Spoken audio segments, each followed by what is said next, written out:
Di negeri Mesir kuno yang megah, hiduplah seorang saudagar kaya bernama Amen.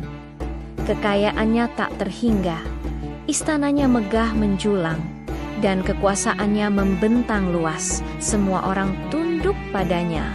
Semua keinginannya selalu terpenuhi. Amen dikenal sebagai pria yang angkuh, yang merasa bisa membeli segalanya, termasuk kebahagiaan dan cinta.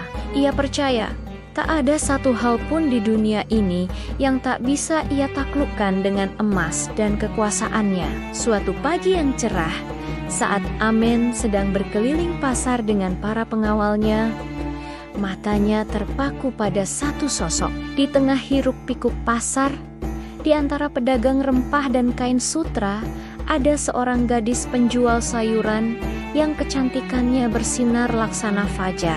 Namanya Nefertari. Senyumnya lebih manis dari madu, matanya berbinar seperti bintang di langit malam, dan tawanya renyah seperti buah delima yang ranum.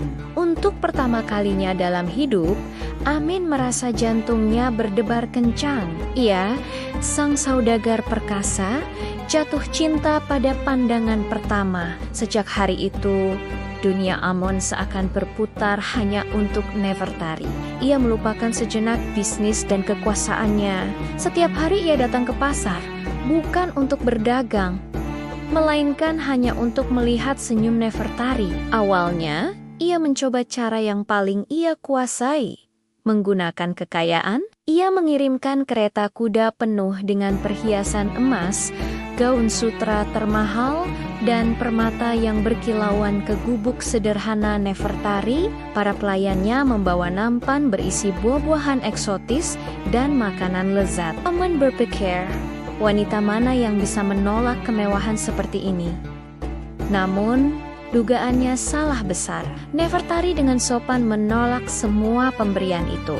"Terima kasih, Tuan Amen," katanya dengan lembut. "Tapi kebahagiaanku tidak terletak pada emas atau permata. Kebahagiaanku adalah melihat sayuran yang kutanam tumbuh subur dan bisa memberikannya kepada orang yang membutuhkan." Amen terkejut. Ini adalah penolakan pertama yang pernah ia terima.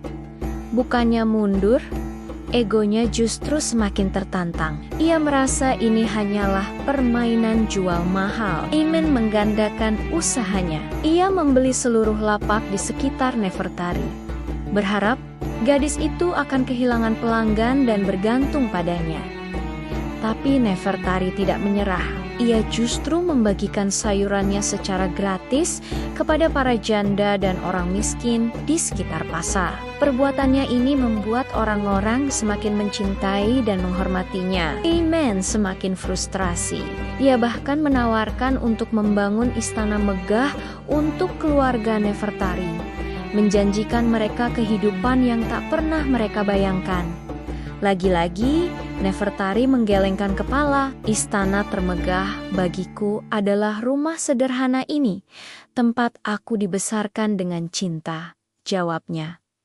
Amen tidak bisa mengerti apa yang salah dengan dirinya, apa yang kurang darinya. Ia punya segalanya, kekayaan, kekuasaan, ketampanan. Mengapa gadis penjual sayur ini terus menolaknya? Amen menjadi semakin obsesif.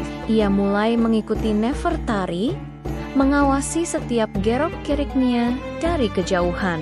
Rasa cintanya perlahan berubah menjadi obsesi buta yang berbahaya. Ia tidak lagi melihat Nefertari sebagai wanita yang ia cintai, tetapi sebagai sebuah benteng yang harus ia taklukkan, sebuah piala yang harus ia menangkan. Suatu malam, didorong oleh keputusasaan dan keangkuhan, Amen melakukan hal yang tak terpikirkan. Ia memerintahkan pengawalnya untuk menculik Nefertari dan membawanya ke istana. Di dalam kamarnya yang mewah, dikelilingi emas dan permadani indah, Nefertari berdiri dengan tegar.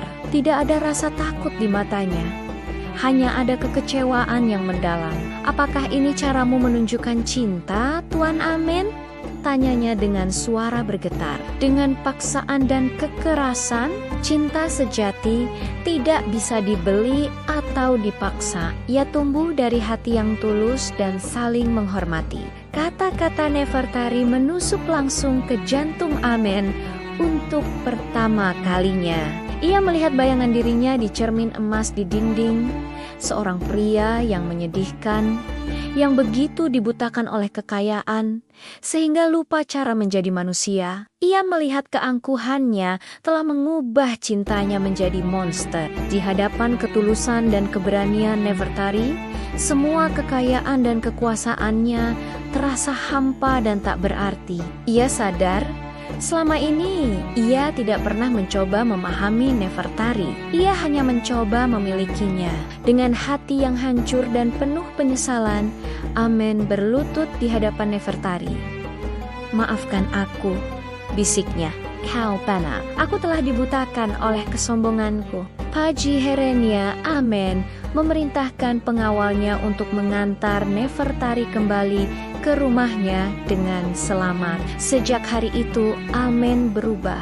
Ia mulai menggunakan kekayaannya untuk membantu orang miskin, membangun sumur di dasi-dasa yang kering, dan memberikan makanan kepada mereka yang kelaparan. Ia belajar bahwa kebahagiaan sejati bukanlah tentang memiliki segalanya, tetapi tentang memberi dengan tulus. Meskipun ia tidak pernah mendapatkan cinta Nefertari, Amen menemukan sesuatu yang jauh lebih berharga: kedamaian hati dan penebusan diri. Kisahnya menjadi legenda di seluruh Mesir, sebuah pengingat abadi bahwa cinta sejati tidak bisa ditaklukkan dengan harta, melainkan hanya bisa dimenangkan dengan hati yang tulus dan penuh kerendahan.